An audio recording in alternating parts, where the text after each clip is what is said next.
ایک بات ذہن نشین رکھے کہ کوئی شے منحوس نہیں ہوتی. کوئی دن، کوئی مہینہ، کوئی شخص یا کسی بھی طرح کا کوئی قول یا فعل یہ منحوس نہیں ہوتا.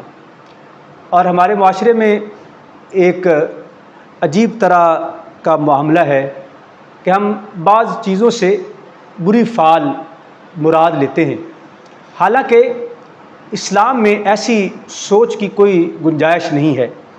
بلکہ اگر آپ اسلامی تعلیمات پر غور کریں تو حضور صلی اللہ تعالیٰ علیہ وسلم نے ہمیں اس طرح چیزوں سے بری فعل لینے سے منع فرمایا ہے، اور یہاں تک فرمایا کہ لیس منا من تطیر، کہ وہ شخص جس نے کسی شے سے بدفعلی مراد لی وہ ہم میں سے نہیں ہے.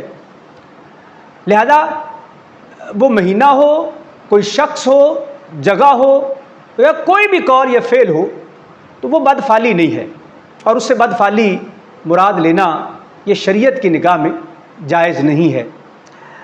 میں آپ کو ایک واقعہ سناتا ہوں. کسی ریاست میں ایک شخص سیاہ چہرے والا، ایک آنکھ والا، وہ بڑا برا تصور اور منحوس تصور کیا جاتا تھا. لوگ اسے پکڑ کر بادشاہ کے دربار میں لے آئے اور کہنے لگے کہ حضور یہ شخص جو ہے نا یہ بڑا منحوس ہے، اسے جو بھی دیکھتا ہے وہ کسی نہ کسی مصیبت میں، مشکل میں، پریشانی میں پھنس جاتا ہے. لہذا ہم آپ سے التجا کرتے ہیں کہ اس کو اس شہر سے نکال دیں. بادشاہ نے سارا مدعا سنا اور کہا کہ اچھا چلے ایسا ہے کہ ہم اس کا مشاہدہ کریں گے اور پھر اس کے بعد حکم صادر کریں گے کہ کیا کرنا ہے. بادشاہ نے کہا کہ اب اگلی صبح سب سے پہلے میرے سامنے جو آئے گا وہ یہ شخص ہوگا، اور پھر اس کے بعد کوئی ہم اگلا کام کریں گے. بات طے پا گئی. اب رات ہوئی، جب صبح بادشاہ اٹھا تو سب سے پہلے یہ شخص بادشاہ کے اس آرام گاہ میں پہنچا اور بادشاہ کو اپنا چہرہ دکھایا، چلا آیا. اب کیا ہوا کہ بادشاہ اس کا چہرہ دیکھنے کے بعد جیسے ہی واپس لوٹا اور اپنا جوتا پہنتا ہے تو اسے جناب کسی زہریلی چیز نے ڈس لیا. اب جیسے ہی بادشاہ کو اس زہریلی شے نے ڈسا تو یہ فعل اس بات پر مہر ہو گیا کہ واقعی وہ شخص منحوس ہے. اب جناب انہوں نے اس شخص کو پکڑا، قید میں ڈال دیا، اور بادشاہ کو جان کے لالے پڑ گئے. وہ بیمار پڑ گیا، بستر مرگ پر آ گیا. شاہی طبیب آئے، بادشاہ کا علاج کیا. بڑی تگ و دو کرنے کے بعد بادشاہ جب دوبارہ تخت نشین ہوا، اب پھر وہ بات لائی گئی کہ بات اس شخص کی گئی. کہا کہ بادشاہ نے کہا ہاں یار واقعی یہ تو بڑا منحوس ہے، میں نے خود اس کی شکل دیکھی اور مصیبت میں پھنس گیا، لاؤ اس کو میرے دربار میں. اب اس بیچارے کو اس کے دربار میں لایا گیا، کھڑا کر دیا گیا.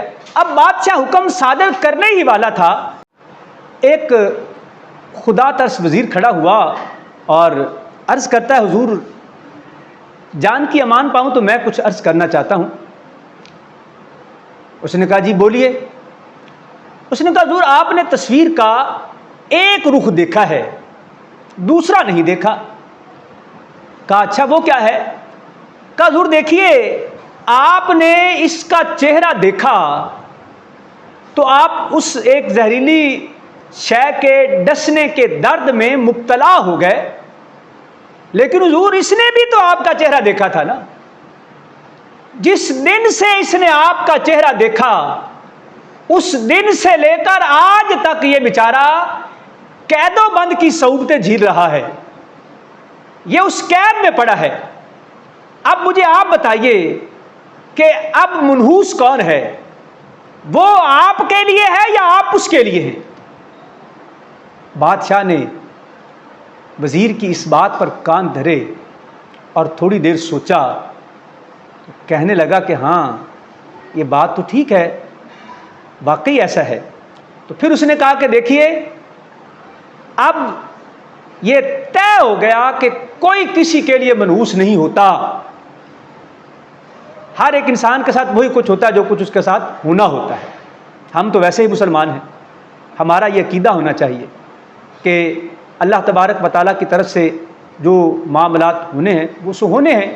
تو کسی کو دیکھنے سے کسی اور طرح سے کچھ نہیں ہو سکتا. بدفعلی نہیں ہے، یہ بات صرف اس حد تک ہے. باقی جہاں تک کسی سے حسن ظن لینا اور نیک فعل لینا، اس کی شریعت میں اجازت ہے، اس کے اپنے دلائل ہیں. انشاءاللہ پھر کسی وقت ہم اس پر گفتگو کریں گے.